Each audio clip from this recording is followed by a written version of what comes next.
السلام علیکم ورحمۃ اللہ وبرکاتہ۔ ناظرین، استقبال ہے فکر خبر اسٹوڈیو میں رضوان احمد ندوی ملکی اور عالمی اہم اور خاص خبروں کے ساتھ۔ تو ناظرین، کئی سارے اہم خبریں ہیں جو آپ کے سامنے رکھنی ہیں، خاص کر غزہ میں جنگ بندی کے دوسرے مرحلے کے تعلق سے کیا نئے اپڈیٹ سامنے آ رہے ہیں وہ آپ کے سامنے رکھیں گے۔ نتنیاہو امریکہ پہنچ گئے، وہاں سے کیا تفصیلات سامنے آ رہی ہیں وہ بھی آپ کے سامنے رکھیں گے، اس کے ساتھ اور مزید اہم خبریں۔ تو ناظرین، تمام خبروں کے لیے دیکھتے رہیے خبرنامہ۔ غزہ میں جنگ بندی کے بعد بھی مقبوضہ مغربی کنارے میں اسرائیلی فوج کی جارحیت میں کمی نہیں آئی ہے۔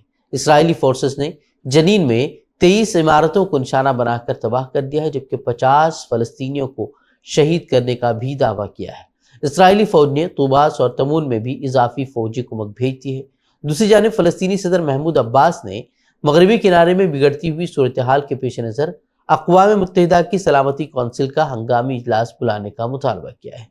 اس درمیان اسرائیلی وزیر اعظم بنجامن نتنیاہو غزہ میں فلسطینی گروپ حماس کے ساتھ طے پانے والی جنگ بندی کے دوسرے مرحلے پر بات چیت کے لیے امریکہ جا رہے ہیں۔ ان کا کہنا ہے کہ وہ حماس پر فتح، اسرائیلی مغویوں کی رہائی اور ایرانی دہشت گردی کے معاملے پر بات چیت کریں گے۔ جنگ بندی کے دوسرے مرحلے کے لیے مذاکرات آج سے واشنگٹن ڈی سی میں شروع ہونے والے ہیں۔ 19 جنوری کو ہونے والے جنگ بندی کے معاہدے کا صحرا اپنے سر لینے والے ٹرمپ وائٹ ہاؤس میں نتنیاہو کی میزبانی کریں گے۔ عالمی فوجدار عدالت کی جانب سے نتنیاہو کے خلاف گرفتاری وارنٹ جاری ہونے کے بعد ان کا یہ پہلا امریکی دورہ ہوگا۔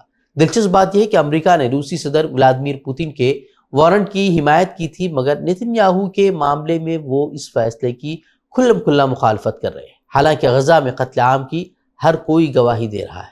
ٹرمپ نتنیاہو کی ملاقات یہ واضح کرے گی کہ دونوں جنگ بندی کو آگے بڑھانے کے لیے کتنے پرعزم ہیں۔ نتنیاہو پر اپنے انتہائی دائیں بازو کے حکومتی شراکت داروں کی جانب سے پہلے مرحلے کے بعد معاہدے کو ترک کرنے اور غزہ پر حملے دوبارہ شروع کرنے کے لیے شدید دباؤ ہے۔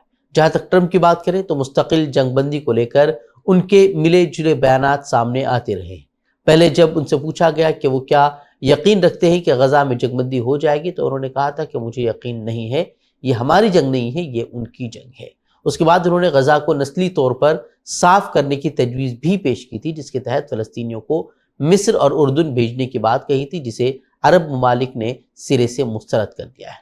وہیں مغربی کنارے میں بگڑتی صورتحال کے درمیان نتنیاہو کا امریکی دورہ اور ٹرمپ سے ملاقات جنگ بندی کی کوششوں پر بڑے سوالات کھڑے کر رہے ہیں۔ دیکھنا ہوگا کہ آیا یہ مذاکرات حقیقی امن کی طرف بڑھتے ہیں یا اسرائیل مزید جارحیت کے لیے گرین سگنل امریکہ سے حاصل کرتا ہے۔ دہلی ہائی کورٹ نے دہلی فسادات پر بنی فلم دہلی 2020 پر پابندی لگانے کی درخواست مسترد کر دی ہے۔ عدالت کا کہنا ہے کہ فلم کو ابھی سینسر بورڈ کا سرٹیفکیٹ نہیں ملا ہے، اس لیے عرضی قبل از وقت ہے۔ عدالت نے پروڈیوسر کے اس موقف کو تسلیم کر لیا کہ فلم محض ایک افسانوی اور ڈرامائی پیشکش ہے۔ وہیں دہلی فساد کے ملزم شرجیل امام سمیت 4 عرضیاں عدالت نے خارج کر دی۔ ان کا موقف تھا کہ فلم کا ٹریلر ان کے کیس پر اثر انداز ہو سکتا ہے کیونکہ اس میں ان کی تقریر کا ذکر ہے جو چارج شیٹ کا حصہ ہے۔ ہریانہ اور پنجاب کو جوڑنے والے شمبھو اور کنوری بارڈر پر گزشتہ کئی مہینوں سے کسانوں کی تحریک جاری ہے۔ یہ تحریک اب پنجاب اور ہریانہ سے آگے بڑھتے ہوئے راجستھان تک پہنچ گئی ہے۔ کسان تنظیموں نے 11 فروری کو راجستھان کے رتن پورہ گاؤں میں مہا پنچایت کا انعقاد کیا ہے، جس میں ہزاروں کسانوں کو جمع کرنے کا منصوبہ بنایا جا رہا ہے۔ یہ گاؤں چورو ضلع میں پڑتا ہے، جس میں کسانوں کو جمع کرنے کی تیاری چل رہی ہے۔ اس کے تحت مرکزی حکومت پر دباؤ بنانے کے لیے کسان پوری طرح سے کمر بستہ ہو چکے ہیں۔ اس کے ساتھ ہی کسانوں کی رتن پورہ میں مہا پنچایت ہونے کے بعد 12 فروری کو کھنوری اور 13 فروری کو شمبھو بارڈر پر بھی میٹنگ ہونے والی ہے۔ رتن پورہ کی میٹنگ کو تامرگ بھوک ہڑتال کر رہے بزرگ کسان رہنما جگجیت سنگھ ڈالیوال بھی ویڈیو کانفرنس کے ذریعے خطاب کریں گے۔ مہاکمبھ میلے میں پیش آنے والی بھگدڑ کو کئی دن گزر چکے ہیں، مگر متاثرین کی مشکلات کم نہیں ہوئی ہیں۔ مرنے والوں کے اہل خانہ لاشیں حاصل کرنے کے لیے اسپتالوں کے باہر قطاروں میں کھڑے ہوئے ہیں، جبکہ کئی افراد اپنے گمشدہ عزیزوں کو تلاش کر رہے ہیں۔ لواحقین کا کہنا ہے کہ انہیں حکومت سے کوئی معاوضہ نہیں چاہیے، صرف اپنے پیاروں کی لاشیں انہیں حوالے کی جائیں۔ اس طرح کی باتیں انہوں نے کہی۔ وہیں سابق وزیر اعلیٰ اکھلیش یادو نے سوشل میڈیا پر ویڈیو شیئر کرتے ہوئے کہا کہ حکومت کو متاثرین کی مشکلات کا احساس کرنا چاہیے اور اس طرح سے نہ کرنا یہ صورتحال انتہائی افسوسناک ہے۔ حکومت کے مطابق بھگدڑ میں 30 افراد کی موت ہوئی ہے، مگر مختلف ذرائع اور سوشل میڈیا پر گردش کرتی ویڈیوز اس تعداد پر سوال کھڑے کر رہی ہے۔ ایران کی حمایت یافتہ لبنانی تنظیم حزب اللہ نے گزشتہ سال اسرائیلی حملے میں مارے جانے والے اپنے سربراہ حسن نصر اللہ کی 23 فروری کو تدفین کرنے کا اعلان کیا ہے۔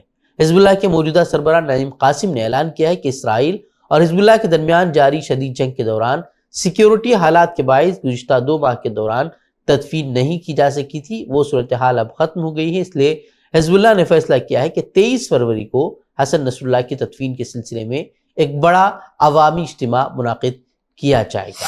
انجمن الفطرہ اسلامک پرائمری اسکول بھٹکل میں کل سے اسلامی و سائنسی نمائش جاری ہے۔ یہاں 2 فروری سے جاری اسلامی و سائنسی نمائش میں طلباء و طالبات اسلامی ثقافت اور سائنسی تخلیقات کو ماڈلز کی شکل میں نہایت خوبصورتی کے ساتھ پیش کر رہے ہیں۔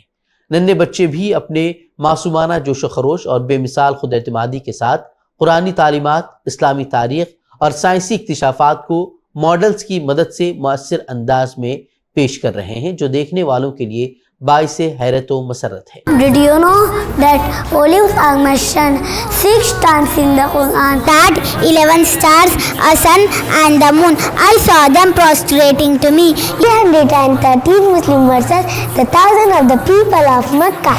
بچے اسلام کے عظیم ادوار کے کارنامے نہایت خوبصورتی سے اجاگر کر رہے ہیں، جبکہ بھٹکل کے 5 مرکزی اداروں کے ماڈلز بھی نمائش کا حصہ بنے ہوئے ہیں، جن کی تفصیلات اردو انگریزی میں پیش کی جا رہی ہیں۔